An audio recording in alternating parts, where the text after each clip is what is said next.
Municipal కార్మికుల సమస్యలు పరిష్కారం చేయాలని చెప్పి రాష్ట్ర వ్యాప్తంగా అన్ని మున్సిపల్ కార్పొరేషన్ల ఎదురుగా ఆందోళన కార్యక్రమం AP municipal workers and employees union CIT అనుబంధం ఆధ్వర్యంలో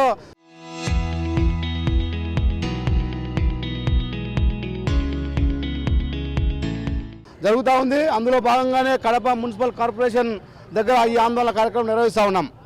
ఈరోజు ఈ ఆందోళన కార్యక్రమం ముఖ్య ఉద్దేశం గత సమ్మె కాలంలో రాష్ట్ర ప్రభుత్వం ఏదైతే హామీలు ఇచ్చిందో ఆ హామీలన్నీ నెరవేర్చాలనేది ప్రధానమైన డిమాండు. రెండో డిమాండు, ఈరోజు రాష్ట్ర ప్రభుత్వం కార్మికులను కడుపు కొట్టే విధంగా నిధి పోర్టల్ యాప్ తీసుకొచ్చి ఆ నిధి పోర్టల్ యాప్ అమలయ్యేంత వరకు లేదా సరిచేయేంత వరకు మీకు వేతనాలు ఇవ్వడం అనేది ఇవ్వము అని చెప్పడం చాలా దుర్మార్గమైన విషయం అని మేము చెప్తా ఉన్నాం. నువ్వు నిధి పోర్టల్ కాకుండా ఏ పోర్టల్ అయినా పెట్టుకో, కానీ మున్సిపల్ కార్మికులు నెల ప్రతి నెల 1వ తారీఖున వేతనాలు వేయని చెప్పి రాష్ట్ర ప్రభుత్వం తెలియజేస్తూ ఉన్నాం. ఈ ఏదైతే టీడీపీ ప్రభుత్వం లేదా ఇప్పుడు అధికారంలో ఉన్న ప్రభుత్వం గతంలో 2014 నుంచి 19 వరకు అమల్లో ఉన్నప్పుడు అధికారంలో ఉన్నప్పుడు మున్సిపల్ కార్మికులను అనేక విధాలుగా వేధింపులకు గురి చేసి మానసికంగా ఇబ్బందులకు గురి చేసిన ప్రభుత్వం ఈ ప్రభుత్వానికి ఘనత ఉన్నది. మనం చెప్పేది ఏంటంటే ఏదైతే ఈ రాష్ట్రంలో కార్మిక వర్గం ఉందో కార్మిక వర్గాన్ని ఎలా దోపిడీ చేయాలి, ఎలా లూటీ చేయాలి, ఎలా ఇబ్బందులకు గురి చేయాలి, ఎలా మానసికంగా వాళ్ళని హింసించాలనేది చంద్రబాబు నాయుడుకు తెలిసినంత మరెవరికి తెలియదని చెప్పి మేము సిఐటిగా చెప్పదలుచుకున్నాం.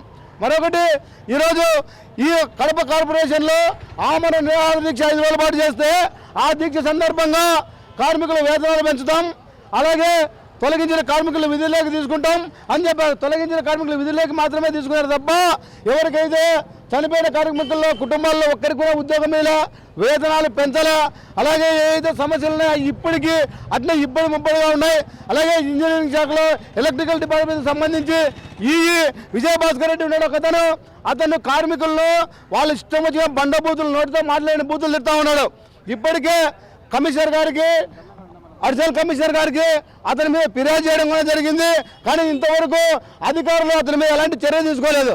మేము చెప్తా ఉన్నాం, మేము చెప్పిందే కరెక్ట్ అనేది కాదు, అతని మీద ఎంక్వైరీ వేయాలి, విచారణ వేయాలి, కార్మికులను బూతుల పద్ధతిలో తిట్టింటే తక్షణమే అతన్ని సస్పెండ్ చేయాలి అని చెప్పి మేము సిఐటిగా డిమాండ్ చేస్తున్నాం.